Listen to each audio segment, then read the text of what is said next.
বাংলাদেশে যদি এখন একটা ফ্রি, ফেয়ার এবং ইনক্লুসিভ ইলেকশন হয়, অর্থাৎ যেখানে সব দল অংশগ্রহণ করবে, তাহলে আমার মনে হয় আবারও আওয়ামী লীগ জিতবে। গত ১-১.৫ বছরে বাংলাদেশের মানুষ একেবারে মানে 100% ক্লিয়ার হয়ে গেছে যে ৫ই আগস্ট এবং এর আগে যা হয়েছে গত বছর, এগুলি আসলে কি ধরনের প্ল্যান ছিল, কোন ধরনের meticulous ডিজাইন ছিল, কারা করেছে, কেন করেছে। ১ম দিকে এগুলি শুধু কথা ছিল। রাইট? আমরা বলছিলাম যে এটা হতে পারে, ওটা হতে পারে, এগুলি করা উচিত হবে না, এটা করছে। এগুলি দেশের এগেইনস্ট এ, এদেরকে বিশ্বাস করবে না। কিন্তু থোড়াই কেয়ার করেছে আমাদের কথা মানুষ। গত ১ বছরে মানুষ এগুলি ফেস করছে। একদম লিটারেলি মানে তাদের জীবন দিয়ে ফেস করছে আরকি। মানে এভরিডে। এমন না যে ধরেন মানে উপরে অন্যরা ফেস করছে, বাংলাদেশের মানুষ বসে দেখছে, নাথিং লাইক দ্যাট। একেবারে যা গেছে গত ১-১.৫ বছরে বাংলাদেশের মানুষের উপর দিয়েই গেছে। বাংলাদেশের মানুষই সবচাইতে বেশি ক্ষতিগ্রস্ত হয়েছে এবং বাংলাদেশের মানুষই সবচাইতে ভালো করে বুঝতে পেরেছে যে তারা আগেই ভালো ছিল। এখন ভালো নাই। যতই হাহা রিঅ্যাক্ট দেন, যতই মানে এটা নিয়ে কমেডি করেন, অনেকে এসে এখানে কমেন্টও করবেন, উল্টাপাল্টা গালিও দিবেন। বাট নিজের ঘরের মানুষদেরকে গিয়ে জিজ্ঞেস করেন আগে ভালো ছিল নাকি ছিল না। বাংলাদেশের মানুষ একটা প্রিভিলেজ লাইফ লিড করছিল। অনেক বছর ধরে ধরেন বিএনপি, তারেক জিয়া, খালেদা জিয়া এদের অত্যাচারে বাংলাদেশের একেবারেই মানে ১২টা বেজে গিয়েছিল, রাইট? মানে দুর্নীতিতে পরপর বিশ্ব চ্যাম্পিয়ন হয়েছিল না? ওই তারেক বানিয়েছিল না বাংলাদেশকে পরপর ৩ বার?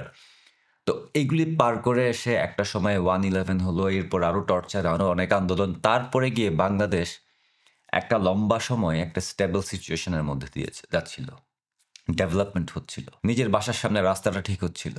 ইলেকট্রিসিটি, লোডশেডিং খালি খাম্বা দিয়েই মানে ক্ষান্ত হয় নাই। মানে ইলেকট্রিসিটির প্রবলেমটা পুরা সলভ হয়ে গেছিল। মানুষের বাসায় বিদ্যুৎ থাকতো। ডেভেলপমেন্ট হচ্ছিল, চাকরি বাড়ছিল, নতুন ব্যবসা আসছিল, নতুন ইউ নো ইনসেনটিভস আসছিল। মানুষের ইনকামের রাস্তা বেড়ে গিয়েছিল এবং ইনকামও বেড়ে গিয়েছিল। নানা ধরনের ভাতা, মুক্তিযোদ্ধা ভাতা বলেন, বয়স্ক ভাতা বলেন, প্রতিবন্ধী ভাতা বলেন, বিভিন্ন ধরনের স্কলারশিপ স্টুডেন্টদের জন্য। সবকিছুই একটা সিস্টেম্যাটিক ওয়েতে চলছিল। জিনিসপত্রের দাম বাড়লেও এটাকে কন্ট্রোল করার চেষ্টা করা হতো। আবার মুদ্রাস্ফীতি হলো সেটাকেও কন্ট্রোল করার চেষ্টা করা হতো। দেয়ার ওয়াজ এ সিস্টেম। প্রবলেম যেকোনো সময়ই থাকতে পারে। কিন্তু একটা সিস্টেম ছিল। কোভিডের মতো সময়ে বাংলাদেশের ইকোনমি তাও ওই সময় আওয়ামী লীগ সরকার ধরে রেখেছিল। কোভিডের মতো সময়ে যেখানে অনেক দেশে অলমোস্ট ব্যাংকরাপ্টেড হয়ে গিয়েছিল, এখনও রিকভার করতে পারে নাই। তখনও ওই মন্দার মধ্যেও বাংলাদেশের মানুষ খুব একটা খারাপ ছিল না। কোভিড এখন যদি হয়, কোভিডের মতো মহামারী যদি এই মুহূর্তে বাংলাদেশে হয় তাহলে কি হইতে পারে চিন্তা করে দেখেন। কয়জন মানুষ মরবে? Can you imagine? এই মুহূর্তে স্যার ইউনূসের এই আমলে যদি এখন আবার কোভিডের মতো একটা মহামারী হয়, কি করবেন আপনারা? বাংলাদেশের মানুষ অনেক ভালো একটা সিচুয়েশনে ছিল। একেকটা রাস্তাঘাট কত সুন্দর করে ফেলা হয়েছিল। একেকটা ব্রিজ, পদ্মা সেতু, এই সেতু, সেই সেতু, মেট্রো রেল হতে শুরু করে টপ ক্লাস সব ধরনের অ্যারেঞ্জমেন্ট বাংলাদেশের মানুষের জন্য করা হয়েছিল। সব আয়োজন করে টানেল কর্ণফুলী নদীর নিচ দিয়ে যে জিনিস আমরা কোনোদিন বাংলাদেশে দেখি নাই, বিদেশে দেখতাম খালি। সেই জিনিস বাংলাদেশে ওই এলাকাটা কখনো গিয়েছেন আপনারা? পুরা অন্যরকম। মনেই হয় না বাংলাদেশ। পুরা বাংলাদেশকেই চেঞ্জ করে ফেলা হয়েছিল। বাংলাদেশে মানে ক্রাইম কমে গিয়েছিল। রেপ ভিকটিমস কমে গিয়েছিল। মানে কোনো ধরনের ক্রাইম হলে ক্রিমিনালদেরকে ধরা হতো। এট লিস্ট তাদেরকে অ্যারেস্ট করা হতো। কিছু একটা হতো। এখন ক্রিমিনালরা উল্টা ভিকটিমের নামে কেস করে। মানুষ মরছে কথা কাটাকাটির জন্য একজনকে খুন করে ফেলে। তো বাংলাদেশের মানুষ খুব ভালো করেই জানে তারা আগে ভালো ছিল। এটা অস্বীকার করবে না। এটা অস্বীকার যে করবে সে বেইমান। এবং বেইমানি বাংলাদেশের মানুষ সহজে করে না। হ্যাঁ, বাংলাদেশের মানুষ বোকা, সহজ সরল। তাদেরকে মানে বেশি প্যাচগোছ বোঝে না। কেউ একটু বোঝালে, একটু ব্রেইন ওয়াশ করলে ওইটা বিশ্বাস করে ফেলে। যেরকম স্যার ইউনূসের বড় কথা বিশ্বাস করে এখন বুঝতে পারছে। জামাত শিবিরের কথাবার্তাও শুনতেছেন আপনারা।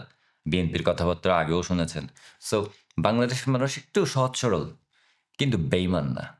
সো বাংলাদেশের মানুষ ভালো করেই জানে আগেই ভালো ছিল এবং তারা সেটা অস্বীকার করতে পারবে না। আবার আগে যে পরিমাণ ভালো ছিল, সেই ভালো কখনো বিএনপি করতে পারবে না।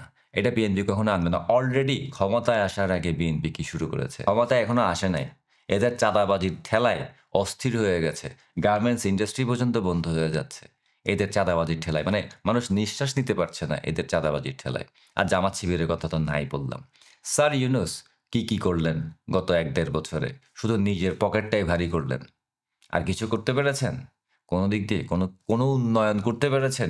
কিছু করতে পেরেছেন? সংস্কার করতে পেরেছেন? যে সংস্কার বলে মুখে ফেনা তুলে দেশে বিদেশে মানে উল্টায় ফেলেছে। খালি কিছু ট্রাভেল ব্লক করা ছাড়া, বিদেশে যাওয়া ছাড়া কিছুই করতে পারে নাই। সো বাংলাদেশের মানুষ খুব ভালো করেই জানে যে তারা আগেই ভালো ছিল। যখনই একটা ফ্রি, ফেয়ার এবং পার্টিসিপেটরি ইলেকশন হবে, একটা ইনক্লুসিভ ইলেকশন হবে, সেখানে আওয়ামী লীগের জেতার সম্ভাবনা অনেক বেশি। কারণ যতই আওয়ামী লীগকে ব্যান করে রাখা হোক, যতই আওয়ামী লীগের নামে প্রপাগান্ডা করা হোক, যতই আওয়ামী লীগকে বিভিন্ন ধরনের মানে এখন তো ওই যে যুদ্ধাপরাধীরা আওয়ামী লীগের বিচার করতে চাইছে, এর চাইতে বড় মকারি আর কোনো কিছু হইতে পারে না। But it's a good thing in a way যে মানুষ এখন মানে বুঝতে পারছে যে অ্যাকচুয়ালি আওয়ামী লীগের জায়গাতেই আছে, এরাই খারাপ, এরাই নষ্টের দল। সো ইলেকশন যদি হয় আওয়ামী লীগ জিতেও যেতে পারে এবং আমার মতে জিতবে। কারণ বাংলাদেশের মানুষ বোকামি করবে না। নিজের পায়ে নিজে কুড়াল আর মারবে না। একবার মেরেছে কিছুদিন আগে, বছরখানেক আগে। এরপরে আর মারবে না। আর তাদের সেই সামর্থ্য নাই নিজের পায়ে নিজের কুড়াল মারা। কারণ একটা এক্সপেরিমেন্ট বাংলাদেশের মানুষ করেছে গত জুলাই আগস্টে। এই যে ডক্টর ইউনূসের মতো মানুষদেরকে যেই ষড়যন্ত্র হলো, যেই হোয়াটএভার হ্যাপেন, যে ডিপ স্টেট কাহিনী হলো, পুরো বাংলাদেশকে যে এখন বিক্রি করে দিল, এগুলি বাংলাদেশের মানুষ অ্যালাউ করেছিল কিছু সময়ের জন্য। কারণ তারা বুঝতে পারে নাই, সহজ সরল মানুষ বুঝতে পারে নাই এত প্যাঁচগোস্ত বোঝার কথা না। এখন তারা সেই এক্সপেরিমেন্টটা আর করবে না। তখন বাংলাদেশের মানুষ মনে করছে না, একবার সুযোগ দিয়ে দেখি না, ঠিক আছে, না না আওয়ামী লীগ একটু বেশি বাড়াবাড়ি করে ফেলছে, এবার একটু দেখি। কিন্তু এখন আর ওই এক্সপেরিমেন্ট করার সময় নেই। নিজেদের উপরে মানে নিজেদেরকে পিগ বানিয়ে লাভ নাই, নিজেদেরকে গিনি পিগ বানিয়ে লাভ নাই। এখন আর এক্সপেরিমেন্ট করারও সময় নেই। কারণ এবার যদি আপনারা আরো ভুল করতে থাকেন তাহলে সারা জীবনই পস্তাতে থাকবেন। অলরেডি অনেক পস্তাচ্ছেন, অলরেডি অনেক কষ্টে আছেন। We all know that. It's horrible out there. আপনারা যদি মনে করেন যে আপনারা আবার এক্সপেরিমেন্ট করবেন, ঠিক আছে, এবার আরেকটু জামাত শিবির, একটু বিএনপি, একটু এদেরকে ক্ষমতা দিয়ে দেখি, ভোট দিয়ে দেখি, এরা কি করবে, এরা দেখি আমাদের কোনো ইয়ে করতে পারেন কিনা। বুলশিট। আবার নিজের পায়ে নিজে কুড়াল মারবেন এবং বাংলাদেশের মানুষ নিজের পায়ে নিজে কুড়াল মারবে না। যে যাদেরকে দিয়ে আপনার লাভ হয়, যাদেরকে দিয়ে আপনার কাজ হয়, যাদেরকে দিয়ে আপনার বাসার সামনে রাস্তা ঠিক হয়েছে, যাদেরকে দিয়ে আপনি মেট্রো রেল পেয়েছেন, পদ্মা সেতু পেয়েছেন, যাদেরকে দিয়ে আপনি ভাতা পেয়েছেন, যাদেরকে দিয়ে আপনার সেফটি সিকিউরিটি ছিল, আপনি নিশ্চিন্তে ঘুমাতে পেরেছেন রাতে, এটাই আপনার শিওর শট। এদের বাইরে যদি আপনি যান, আপনি আবার ধরা খাবেন। যেমন এই যে ১ বছর আগে গত ৫ই আগস্টে যেরকম ধরা খেয়েছেন, আবারও একই রকমেরই ধরা খাবেন। তো আমার মনে হয় না বাংলাদেশের মানুষ আর ধরা খেতে চায়। তো আমার মনে হয় ইনক্লুসিভ ইলেকশন যদি হয়, যেখানে সব দলই অংশগ্রহণ করবে, সেখানে আওয়ামী লীগ বেশ ভালোভাবেই জিতবে। আর এই ভয়টাই পেয়ে বসেছে সবাইকে। কারণ যদি আওয়ামী লীগ ইলেকশনে অংশগ্রহণ করে এবং জিতে যায়, যত কিছু হলো গত ১-১.৫ বছরে, সবই তো ইলিগাল। দেশের যত শত্রু আছে সব একেবারে ফ্ল্যাশ আউট করে সামনে চলে এসেছে। লাল প্রোফাইল পিক, লাল বদর বলেন, রাজাকার বলেন, পাকি বলেন, যাই বলেন, সবই সামনে চলে এসেছে। কেউ আর লুকিয়ে থাকতে পারে না, একেবারে খোল্লামাখুল্লা। এমনি আওয়ামী লীগের ভেতরে লুকিয়ে থাকা ছোবা রুস্তমও বের হয়ে গেছে। তো তাদেরকে তো ছেড়ে আওয়ামী লীগের কথা বলবেন। আর এই সমস্ত মানুষগুলি বাংলাদেশে থাকলে বাংলাদেশের জন্য তো সবসময় একটা রিস্ক থেকে যায়, তাই না? তো এই ভয়ে আওয়ামী লীগকে যেভাবে পারে তারা এখন ব্যান করে রাখার চেষ্টা করবে। Which is stupid. কারণ আওয়ামী লীগকে ব্যান করে রেখে কোনো কিছুই হবে না। কোনো ইলেকশনই হবে না। There will be nothing. মানে বাংলাদেশই স্টলড হয়ে যাবে। পুরা বাংলাদেশই একটা স্ট্রাইকের মতো হয়ে যাবে। Nothing will run. কিছুই হবে না। We know that. এখন প্রশ্ন হলো সেটা আপনারা জানেন কিনা। সামনের দিনগুলিতে অনেক কিছুই রদবদল হবে। বাতাস বিভিন্ন দিক থেকেও আসতে পারে। হয় দক্ষিণ দিক থেকে আসবে অথবা উত্তর দিক থেকে আসবে।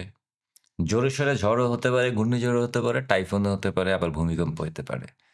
So many things are about to happen and can happen. But end of the day, একটা জিনিস সবসময় মাথার ভিতরে আপনারা লিখে রাখতে পারেন এবং ক্লিয়ার থাকতে পারেন একটা ব্যাপারে, যে এই যুদ্ধটা যেটা সামনে আসছে সেটা আসলে আওয়ামী লীগ, বিএনপি, জামাত, শিবির এদের মধ্যে যুদ্ধ না। স্যার ইউনূস, ডক্টর ইউনূসের মতো মানুষদের সাথেও যুদ্ধ না। এই যুদ্ধটা হচ্ছে স্বাধীনতার পক্ষের এবং স্বাধীনতার বিপক্ষের মধ্যে। স্বাধীনতার পক্ষ বনাম স্বাধীনতার বিপক্ষ। এবং আমি কোয়াইট শিওর স্বাধীনতার পক্ষের শক্তি এখানে জিতবে। এটা যত সময় লাগবে লাগুক, ১ বছর লাগুক, ১ মাস লাগুক, ১ যুগ লাগুক, কিন্তু সেই যুদ্ধ চলতে থাকবে যতক্ষণ না পর্যন্ত স্বাধীনতার পক্ষের মানুষরা জিতবে, ততক্ষণ পর্যন্ত সেই যুদ্ধ চলতে থাকে। তার আগে যদি সবাই ভালো হয়ে যায় দেন ফাইন। বাট যদি স্যার ইউনূস ভালো না হয়, তারা ভালো না হয়, ইনক্লুসিভ ইলেকশন না করে, আওয়ামী লীগকে ব্যান করে রাখি যদি ভালো না হয় আরকি, তাহলে এই যুদ্ধ কন্টিনিউয়াসলি চলতে থাকবে, থামবে। কারো বাপেরও সাধ্য নাই সেই যুদ্ধকে ঠেকিয়ে রাখার। আমি চ্যালেঞ্জ করতে পারি। আমাকেও চ্যালেঞ্জ করতে পারেন।